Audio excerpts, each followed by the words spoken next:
人ニュース。時代を超えて伝える信頼のニュースをお届けします。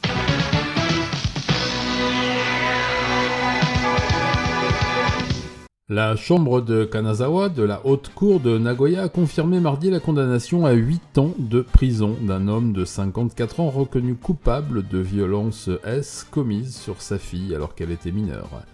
La juridiction a rejeté l'appel formé après le jugement rendu en première instance par le tribunal de district de Toyama. Les faits se sont déroulés au domicile de la famille de Korobe dans la préfecture de Toyama.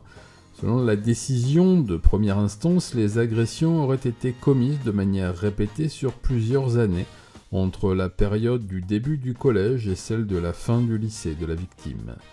Le tribunal avait retenu l'existence d'une forte emprise psychologique, estimant que la jeune fille avait été contrainte de supporter seule la situation et avait presque totalement perdu la capacité de résister.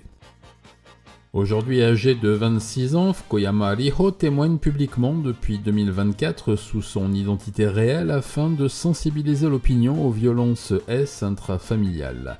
Après la décision de la Cour, elle a déclaré être reconnaissante que son message ait été entendu par la justice. Cette affaire relance au Japon le débat sur les violences commises dans le cadre familial. Longtemps peu visibles, ces dossiers restent encore marqués par le silence, la honte et la difficulté pour les familles de dénoncer un proche.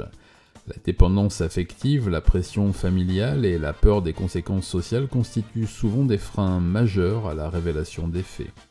Comme dans de nombreux pays, les chiffres exacts de l'inceste au Japon demeurent difficiles à établir en raison d'une importante sous-déclaration.